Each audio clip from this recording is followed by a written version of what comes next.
Avez-vous déjà pris le temps de réfléchir à ce qui se cache derrière vos gestes quotidiens? Pensez un instant au nombre de fois où vous agissez automatiquement, sans accorder trop d'importance aux mots que vous prononcez ou aux pensées qui vous envahissent. Imaginez maintenant que ces petits gestes, ces paroles qui semblent inoffensives, puissent avoir un impact dévastateur sur votre âme. Êtes-vous sûr de ne pas être vous aussi tombé dans ce piège? Comment réagiriez-vous si vous découvriez que les péchés les plus dangereux sont ceux que vous commettez sans même vous en rendre compte? Il existe une tromperie sournoise qui se cache dans les replis de notre routine quotidienne. C'est une tromperie qui nous amène à sous-estimer certains péchés, à les considérer comme petits ou sans importance. Mais attention, ce sont précisément ces péchés, apparemment insignifiants, qui creusent un abîme entre vous et la présence de Dieu. Aujourd'hui, je veux vous mettre au défi de regarder en profondeur, de vous confronter à la vérité et de découvrir si vous aussi en commettez un. Ces péchés cachés qui peuvent saper votre foi. Êtes-vous prêt à faire un voyage intérieur et à découvrir la vérité sur ces péchés qui vous éloignent de la lumière divine? Restez avec nous jusqu'à la fin, car vous réaliserez peut-être que l'ennemi n'est pas seulement caché dans ce qui est évident, mais aussi dans les petits détails que nous ignorons souvent. Votre âme est peut-être en jeu et il est temps d'ouvrir les yeux. Avant d'entrer dans le vif du sujet, si vous ne voulez pas manquer d'autres contenus qui vous rapprocheront toujours plus de Dieu, abonnez-vous à la chaîne et activez les notifications. Imaginez-vous dans une pièce sombre, où chaque action que vous entreprenez est enregistrée. Combien de fois vous êtes-vous justifié en pensant qu'une petite erreur n'est pas si grave? Mais c'est précisément dans les petits détails que se cachent souvent les plus grands risques pour votre âme. La vérité est que les péchés quotidiens, ceux qui semblent presque normaux, peuvent se transformer en chaînes invisibles qui nous lient de plus en plus au péché. Prenons par exemple le péché de mentir. Combien de fois, de peur de décevoir quelqu'un, disons-nous un pieux mensonge? Nous pensons que c'est inoffensif et justifiable. Mais chaque mensonge est un pas vers un abîme plus profond. Vous vous souvenez de cette fois où vous mentiez pour éviter un conflit?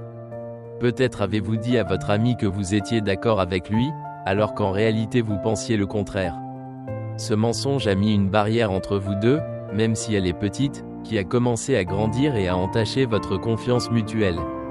Ne sous-estimez pas le pouvoir destructeur des mensonges, ils peuvent miner les relations, les corroder lentement et vous séparer de la sincérité que Dieu désire pour vous. Le mensonge est comme un ver qui s'enfouit en nous, lentement mais sûrement. Pensez au moment où vous avez menti pour vous donner une meilleure apparence aux autres. Ce mensonge vous a non seulement éloigné de la vérité, mais a également érodé votre propre authenticité. Comment pouvez-vous vivre en paix si vous portez un masque qui cache qui vous êtes vraiment? Combien de fois vous êtes-vous retrouvé à devoir soutenir un mensonge par un autre, construisant une toile de plus en plus complexe dont il est difficile de s'échapper? Un mensonge est un piège qui se resserre autour de vous, vous séparant de la lumière de la vérité. Maintenant, réfléchissez plutôt à cette question. Avez-vous déjà essayé de justifier votre égoïsme? Peut-être êtes-vous passé à côté d'une personne dans le besoin et avez-vous pensé « quelqu'un d'autre prendra soin d'elle ». Ou peut-être vous êtes-vous retrouvé à conserver ce que vous aviez parce que vous pensiez que vous pourriez en avoir besoin à l'avenir. Mais l'égoïsme n'est pas qu'un acte, c'est une attitude du cœur qui nous aveugle face à la souffrance des autres. Pensez aux nombreuses occasions que vous avez manqué d'être la réponse à la prière de quelqu'un, de représenter l'amour du Christ sur terre. L'égoïsme est comme un poison qui s'insinue dans les veines, bloquant le flux de l'amour divin qui devrait circuler à travers nous vers les autres. Et lorsque nous parlons d'égoïsme, nous ne parlons pas seulement de conserver de l'argent ou des biens matériels. Parlons de ce moment où vous avez choisi votre canapé confortable au lieu de tendre la main à votre voisin qui a besoin d'aide.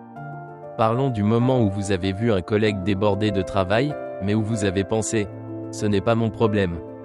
Chaque fois que vous choisissez vous-même plutôt que l'amour des autres, vous construisez un mur entre vous et votre prochain, mais aussi entre vous et Dieu. Il est facile de penser que d'autres s'occuperont des besoins du monde, mais Dieu vous a placé à ce moment précis, à cet endroit précis, pour faire la différence. À ce stade, je vous invite à réfléchir sur ces mots et à laisser un commentaire avec votre expérience ou vos réflexions. Votre témoignage pourrait être une source d'inspiration pour quelqu'un dans le besoin. Ensuite, Il y a l'envie, ce sentiment qui vous fait vouloir ce que les autres ont. C'est comme une ombre s'insinuant dans votre esprit, vous obligeant à vous concentrer sur ce qui vous manque plutôt que sur ce que vous avez déjà. Peut-être avez-vous vu quelqu'un recevoir une récompense que vous souhaitiez depuis longtemps, ou entendu parler du succès d'un collègue et vous êtes-vous retrouvé à penser « Pourquoi lui et pas moi ?» Mais l'envie, tel un feu incontrôlé, brûle toute trace de gratitude et de paix intérieure. Pensez au nombre de fois où cette émotion a volé votre joie, vous poussant à vous comparer continuellement aux autres, vous faisant oublier les bénédictions uniques que Dieu a déjà placées sur votre chemin. L'envie vous aveugle sur la beauté de votre vie. Vous souvenez-vous de cette fois où vous avez vu une famille heureuse et où vous vous êtes senti insatisfait de votre situation? Au lieu de vous en réjouir, vous avez laissé l'envie polluer votre cœur. Combien de relations ont été endommagées par cette émotion toxique? Combien de fois l'envie a-t-elle transformé une amitié en rivalité? Pensez à quel point le monde serait différent si nous choisissions de nous réjouir des bénédictions des autres, sachant que chacun a un chemin unique tracé par Dieu. Et puis, il y a la rébellion. C'est le refus de faire confiance au plan de Dieu lorsque les choses ne se passent pas comme vous l'espériez. Combien de fois, au milieu de la déception, avez-vous pensé « Je le ferai tout seul, Dieu ne m'écoute pas ». La rébellion est un choix conscient de prendre le contrôle de votre vie et d'ignorer la volonté de Dieu. Souvenez-vous du moment où vous avez décidé de ne plus écouter cette voix intérieure, la voix du Saint-Esprit qui vous invitait au calme et à la confiance. Mais lorsque nous nous révoltons, nous créons un vide qui ne peut être comblé qu'en retournant à la véritable obéissance et à la vraie foi. La rébellion nous laisse à la dérive, loin de la lumière qui guide nos pas. La rébellion peut aussi se manifester par notre incapacité à pardonner. Peut-être que quelqu'un vous a profondément blessé et que vous avez décidé qu'il ne mérite pas votre pardon.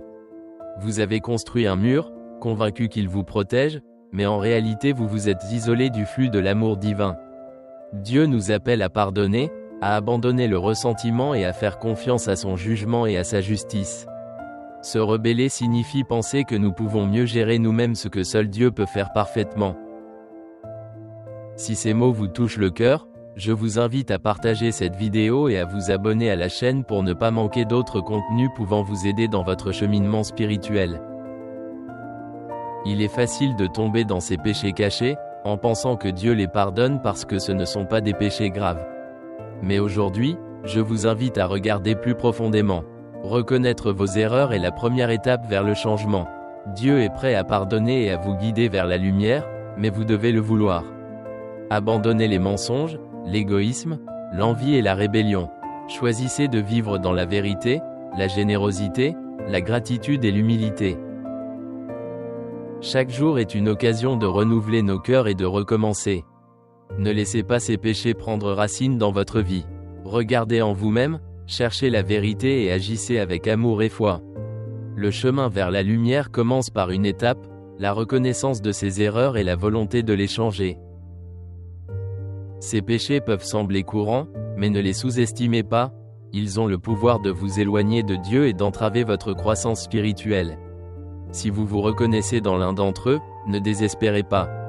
Il y a de l'espoir et du pardon en Christ, mais il est essentiel de reconnaître nos erreurs et de demander son aide pour changer nos voies.